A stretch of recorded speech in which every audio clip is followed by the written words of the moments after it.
So let's talk about creative conferences and how to pick the topic you want to speak on.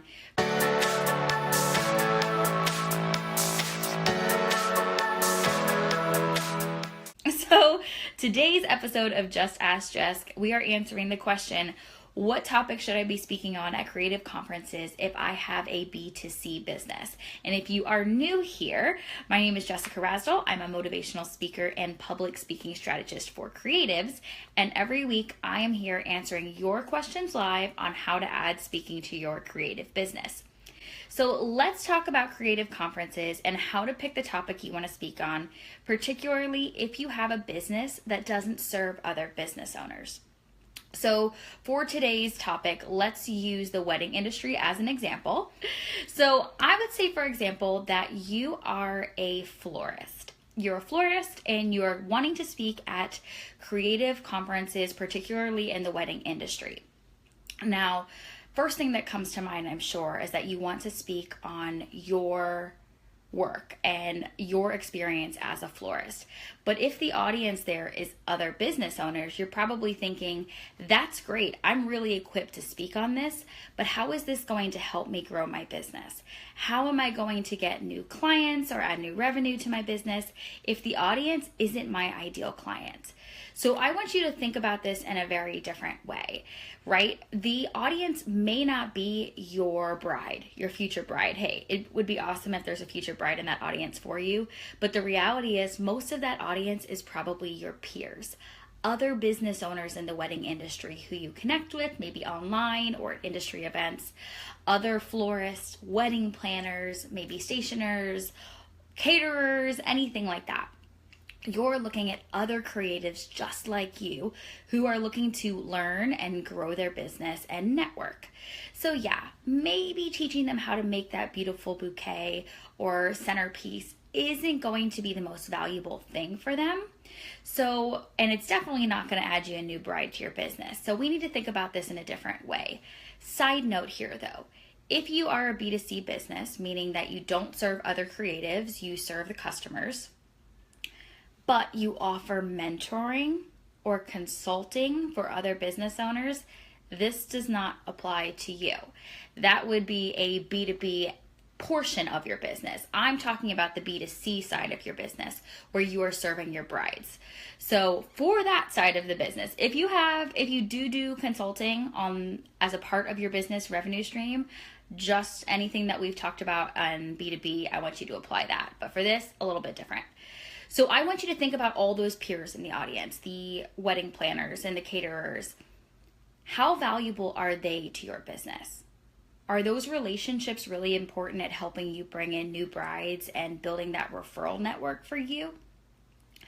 If they know 20 different florists in their area, what is so unique and special and valuable about the way you show up and serve your audience? I want you to dump all of those things out. What are you bringing to the table that helps you stand out? On the other side of the paper, I want you to start thinking about the things that you are really well versed in that could be valuable and add value to the audience who is there. So we'll say that you're a florist, and what makes you really unique is that really makes you stand out is that the way that you love on your clients. You don't turn and burn people.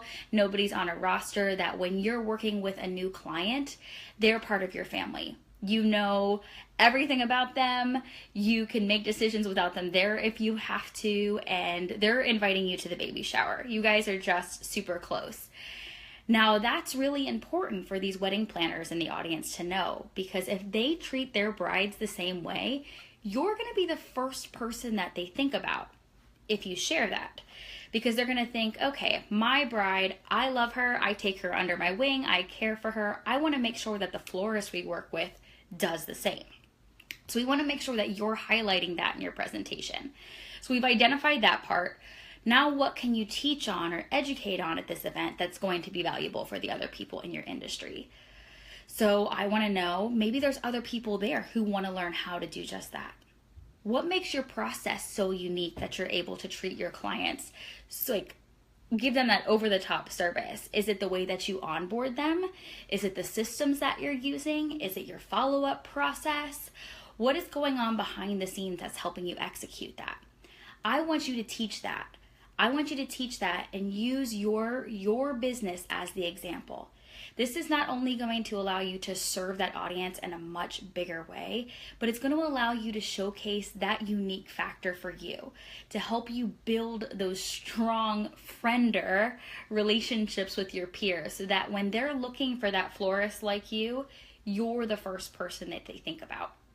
So please don't think that if you have a B2C business that you can't be speaking at these industry events, that you can't both serve the audience and bring new revenue to your business. But remember, if you do any kind of mentoring or consulting to other business owners, that's a completely different topic. I would encourage you to pick a different topic, but that's for another live stream. So just for today, if you are that B2C owner, I want you to go ahead and grab a piece of paper and do a little homework. Dump out all the things that make your business memorable. What is that unique factor for you? Why would you be the first person they come to? And then on the other half of that paper, start thinking about things within your business that you can educate on.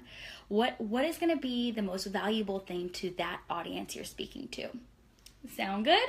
And then I want you to come back, drop it in the comments so I can help you flesh it out and we can figure out the best topic for you to be speaking on at creative conferences. Until then, you can join us back here next week to answer more of your speaking questions.